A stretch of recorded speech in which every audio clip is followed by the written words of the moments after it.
Kamusta, mga kaibigan? Sa video na ito, dadalhin ko kayo sa 5 pinakamaulang bansa o lugar sa buong mundo. Ang mga lugar na ito ay may natatanging mga klima, at iba't ibang hamon dahil sa halos walang tigil na buhos ng ulan. Kung iniisip mong mahirap ang tag-ulan sa Pilipinas, mas lalo kang mamamangha sa mga lugar na ito. Tara, simulan na natin ang paglalakbay. Number 5, Dibanska, Cameroon. Simulan natin sa Dibanska, Cameroon, na matatagpuan sa paanan ng Mount Cameroon, ang pinakamataas na bundok sa West Africa. Ang Dibanska ay may taunang pag-ulan na umaabot sa 10,300 mm. Sa lugar na ito, hindi na bihira ang makakita ng malalaking mga ilog sa kalsada dahil halos araw-araw ay may ulan. Bakit nga ba ganito kaulan dito? Ang Mount Cameroon ay nagsisilbing rain trap, kung saan ang mga ulap mula sa karagatan ay natutulak pataas ng bundok, kaya't halos walang tigil ang ulan. Dahil dito, masagana ang kalikasan at sobrang lantian ang kapaligiran. Ngunit ang patuloy na pagbaha at putik ay nagiging hamon sa mga residente, lalo na sa transportasyon at agrikultura. Kaya't kahit gaano man kaganda ang mga tanawin dito, malaki ang sakripisyo ng mga tao upang makibagay sa klima.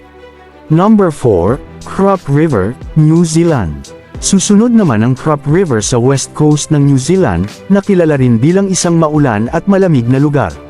Dito, umaabot ang average na pag-ulan sa halos 11,516 mm kada taon. Ang posisyon ng Crop River na nakaharap sa hangin mula sa Tasman Sea ay dahilan kung bakit palagi itong binabasa ng ulan. Ang mga ulap mula sa karagatan ay natutulak ng mga bundok papunta sa Crop River, na nagiging sanhi ng tuloy-tuloy na pag-ulan. Ang klima dito ay perpekto para sa mga kagubatan, at makikita mo ang mga luntiang puno at malalaking pako na nagpapaganda sa tanawin. Sa kabila nito, ang mga residente rito ay kailangang maghanda sa mga pagguho ng lupa at malalakas na pagbaha. Number 3, Tutunendo, Colombia.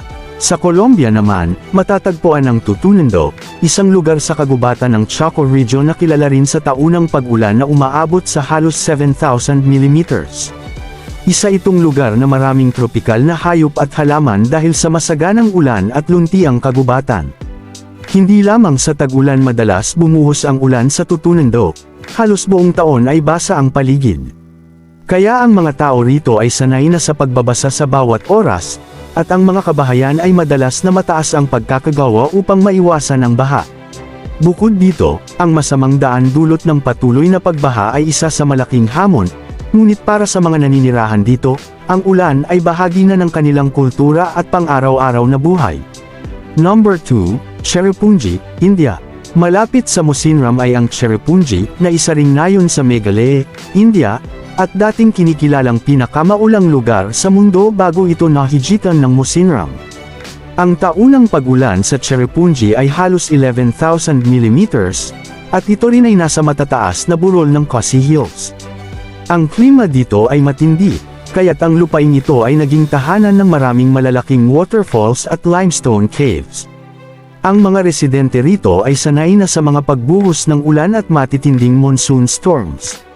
Gayunpaman, sa kabila ng maraming ulan, may mga panahon ng tagtuyot dahil sa hindi gaanong nasisipsip ng lupa ang tubig, at minsan nagkakaroon pa ng kakulangan sa tubig na maiinom. Number 1, Mosinram, India. At sa wakas, narito ang Mosinram, ang tinaguriang pinakamaulang lugar sa buong mundo. Matatagpuan ito rin sa Meghalaya, India, at may average na pag-ulan na halos 11,800 mm bawat taon. Kung iniisip mong mahilig ka sa ulan, maaaring hindi ito para sa iyo, dahil halos araw-araw ay umuulan dito. Ang posisyon ng Mosinram sa Khasi Hills ay dahilan kung bakit. Sobrang kaulan dito, ang hangin mula sa Bay of Bengal ay natutulak pataas ng mga bundok, na nagdudulot ng tuloy-tuloy na ulan.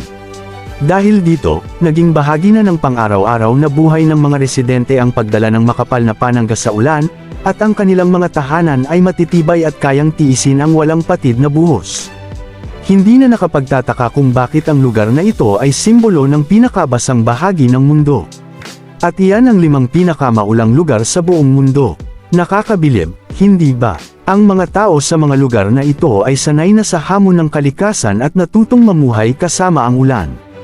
Kung may alam pa kayong ibang maulang lugar na hindi natin nabanggit, ay comment nyo lang sa ibaba. Salamat sa panunood, at huwag kalimutang mag-subscribe para sa mas marami pang kaalaman.